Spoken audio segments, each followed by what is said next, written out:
says there in verse 13, therefore, so because of everything he's just written, if what I eat causes my brother or sister to fall into sin, I will never eat meat again, so that I will not cause them to fall.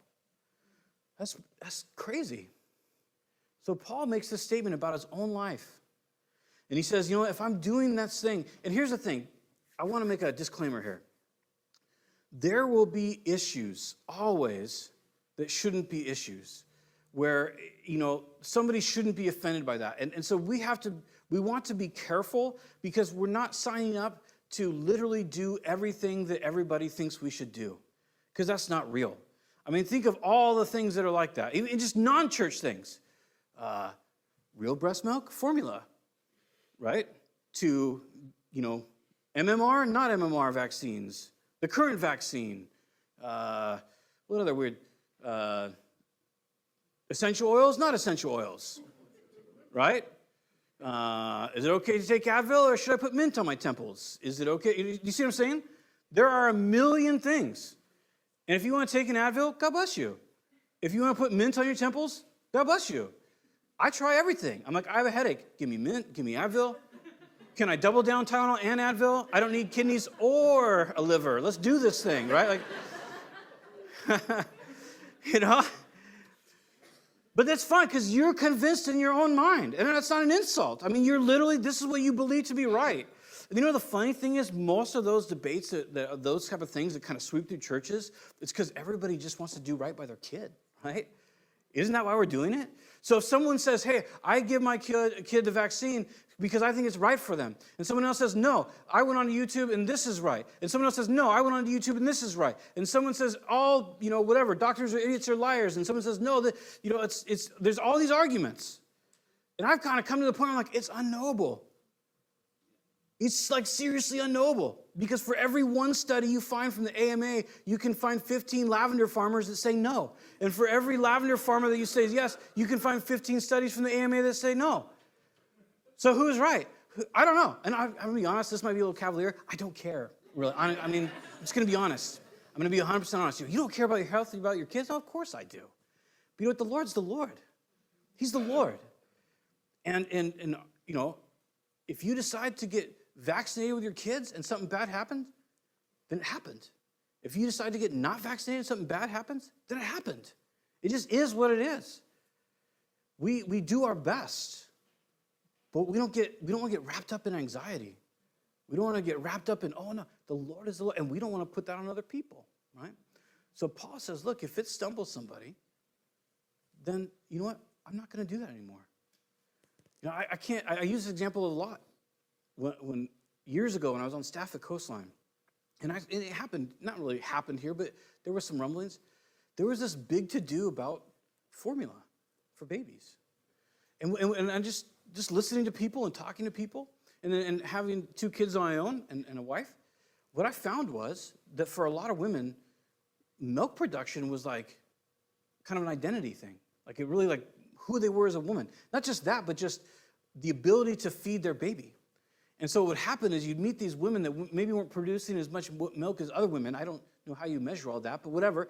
And they would feel so defeated, because they would feel like, I can't feed my baby, and I feel it. And so they go get, the doctor says, hey, you don't want your baby to lose too much weight, so go get some formula. So they get formula, which is crazy expensive, right? I don't know what it is now. It's probably $60 a can now.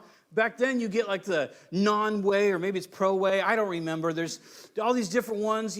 Apparently milk cow kills everybody now, but goat doesn't. All the different ones that there are, right? But somebody buys one out of like the 15,000 they're in the aisle. You have no idea which one's the right one. Everyone's telling you that the other ones will kill your kid, except for this one. So you're just like, I don't know. Do I give them one of each? What do I do? And so you have these ladies just and some fathers too, just in this condemnation because La Leche is telling them they're terrible parents because they're just trying to keep their kid plump. And you're like, what if you just kept your mouth shut? What if you just loved them and said, man, I'm so sorry that you're having trouble producing milk. Can I pray for you? And then if they said, what did you do? You can say, well, I don't know. I'm like the craziest milk producer there is. Or you could say, you know what? We went with this kind of formula, and it didn't upset my kid's stomach. God bless you in that. You know, what if you did that instead? And then what happens, you stay friends, right? Because what happens when you condemn someone for something that you don't like or you think they shouldn't do, but they do? They isolate from us, right? If you know that you're doing something that someone else doesn't like, it's kind of human nature. Depending on if you're a type A or a type B, if you're doing something that you know someone else doesn't like, if you're type A, you just throw it out there. Like, that's right. That's right. Similac, baby, all night long. I'm doing it. Right? Or you withdraw and you be like, I don't want to get into it with you. And you see him at the store and you like tuck the Similac. I'm not stealing that. I'm just... You put it under the Budweiser. Just kidding. You know what I'm saying? Isn't that how we roll? And Paul's just saying, look, guys, not everybody feels the same way or has the same understanding, maybe that they even should have about stuff. But they're still saved. They're still loved by Christ. They're still your brother. And if we go out of our way to just do what we want to do because of our rights and our liberties, he says we sin against Christ and we destroy our brethren. So we in insisting on liberties that are not essential, we destroy what God is trying to build up. That's all he's saying. And so Paul makes a statement. He says, look, man, I'll never go to the temple Aphrodite again to get meat if it stumbles my brother. I'll go to the kosher market and I'll buy it there. And it's going to cost more, but it is what it is. And he says, I'll never eat that meat again if that's what it takes for my life. And the thing is, if you look over at Philippians, last verse here, this is so crucial to church life, to building people up. And honestly, this is how Christ lived. Could you imagine if Christ came to earth and he lived how some of us live, where he insisted, you know, he pulls up and, I see you shouldn't eat that food. You shouldn't do this. You shouldn't do that. Woman caught in adultery. Go ahead and stone her to death. Where's the husband? Bring him too.